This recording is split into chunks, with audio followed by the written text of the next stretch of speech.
Hello, historical authors. Today I'm going to teach you how to make your glossary, okay?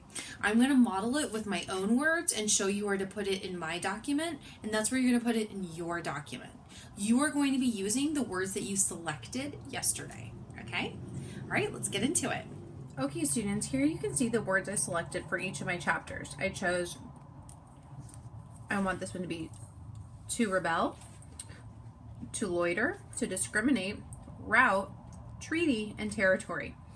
Now that I have all my words, what I'm going to do first, before I even go to my document, is I'm going to put them in ABC order, also called alphabetical order, so that when they're listed in my document, they're going to be like they would be in the dictionary, so it's easy for someone to find them. When you put them in ABC order, someone can easily know where they define each letter, each word. So when I look, I'm like A, B, C, D, D, discriminate. That's going to be my first one. I don't have any that start with A, B, or C. Then I just go with the first letter that does appear in order of the alphabet. Then after D, E, F, G, H, I, J, K, L, to loiter will be next. The 2 doesn't count as part of the word, okay? To loiter. Okay, L, M, N, O, P, Q, R, route. S, oh wait, there's rebel and there's route. They both start with the same letter. So when it starts with the same letter, you look at the second letter, and whichever one comes first in the alphabet goes first here. Well, E comes before O, so actually route is not the next one that comes. It's to rebel, and then route,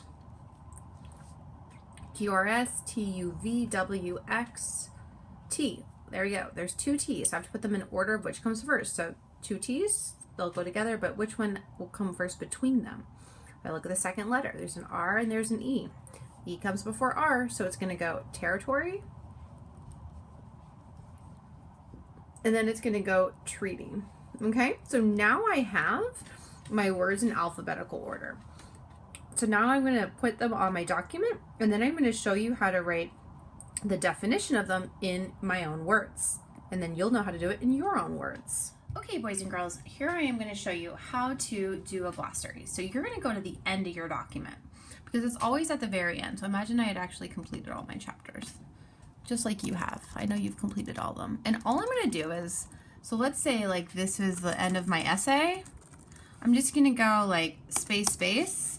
And this does put me on a new page. So you can put a space bar to put you on a new page. Although, just so you know, if you go back and add pictures in between, it's going to push that space and make it strange. So for example, let's say I put, I don't know, a picture right here, and that pushes that text down. Now, wherever I'm going to start that, it's going to be a little awkward because it's got part of the last chapter here. So just so you know, wherever you are at the top of a clean page, you might have to add or reduce some spaces in between different documents as things get moved around, okay? So what am I saying? I'm saying, okay, like let's say at the end, later on, you put a picture here, right? And you insert, I don't know, let's upload, search the web. And so let's say I'm like talking about gold. So I'm like gold, and I want to use like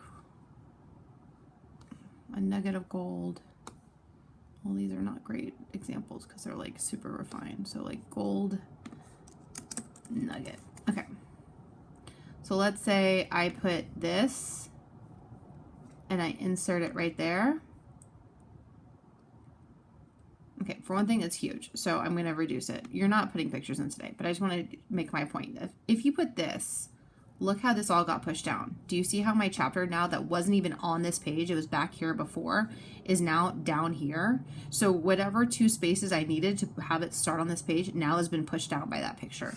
So I'm going to put some more spaces now so I can get to the next clean page. That's my lesson basically, is get to the next clean page.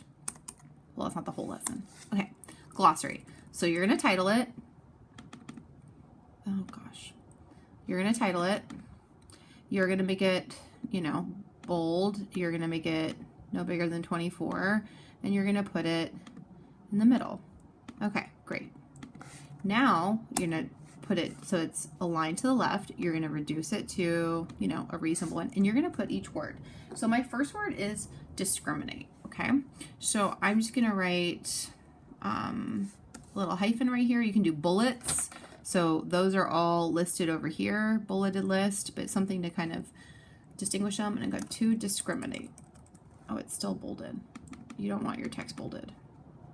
That's funny because it's the bold words, but you don't. To discriminate. And then I'm going to go look it up. Now, I don't have a dictionary in my home, so I'm going to look up to discriminate.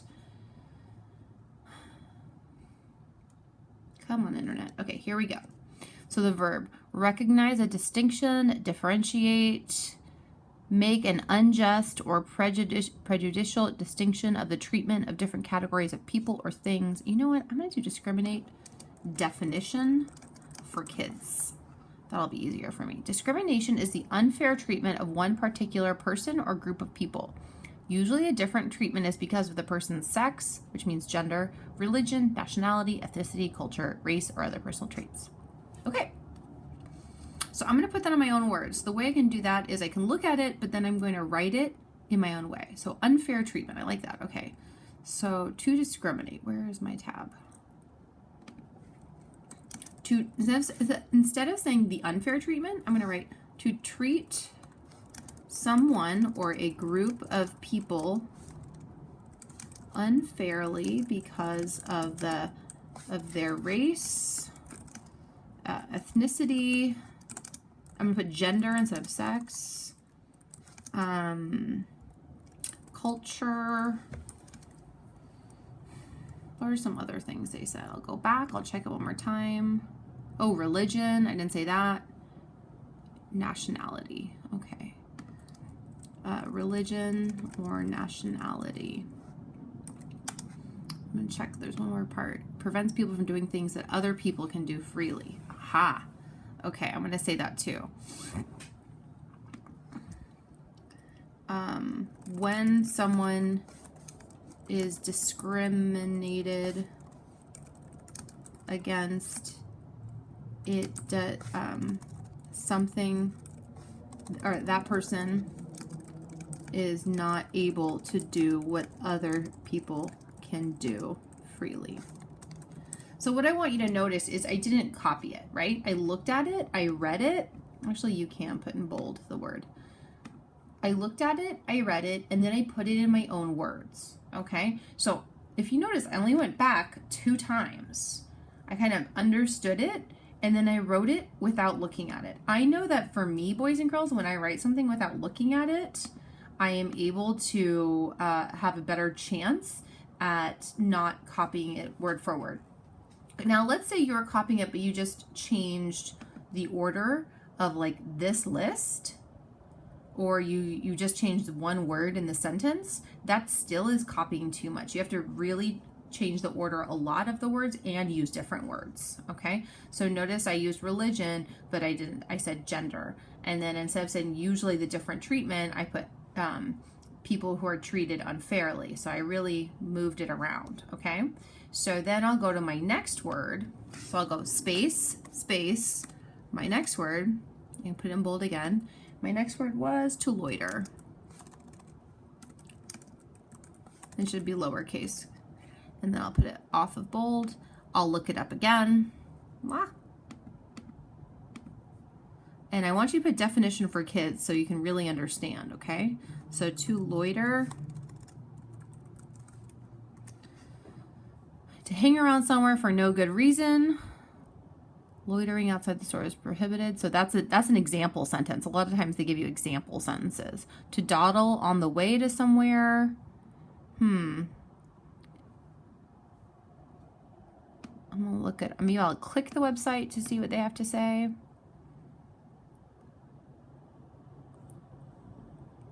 To stand around idly. Okay, so I've seen standing around, and I've seen no good reason. Okay, so here I go. To hang around somewhere. So there, instead of saying to stand around, to hang around somewhere for no reason and not do anything in that place. Okay, so there is my own words of putting in my own words, and you notice I'm starting to put it in alphabetical order because there's the D and then there's the L. The 2 I told you doesn't count. Okay, so hopefully you have them going down the page. You should have no more than 8, 2 per chapter maximum. Okay, so remember, if it's like discrimination or loitering, so if it's in the ing part of the verb, or it has ation, some kind of noun verb, and it says to discriminate, then you need to tell us what to discriminate means. Okay, you have to go all the way to so actually the word was discrimination though, so I'll write discrimination, and then I'll put noun of to discriminate, because it really is a noun. And then I'll get into what discrimination means, to treat someone unfairly. So to the word actually I used was loitering. And then I'll put right here verb. So then I'll put right here to loiter. So I'll put it in italics, because really that's the word I used in my text. This is the word you'd actually find in the dictionary, is the original form of the verb, or if it's a noun, the verb it comes from. Okay, so you would need both. You will need the full word, but if your word is something like route, like I have, well, that is the full word. There's no, but I guess there was routes, so I could do it like that. I go, well, that's not my next word. My next word is to rebel. So say they were rebelling, it'd be rebelling, and then I would go hyphen, unbold, italics, to rebel. Ooh, come on, computer, wake up. To rebel.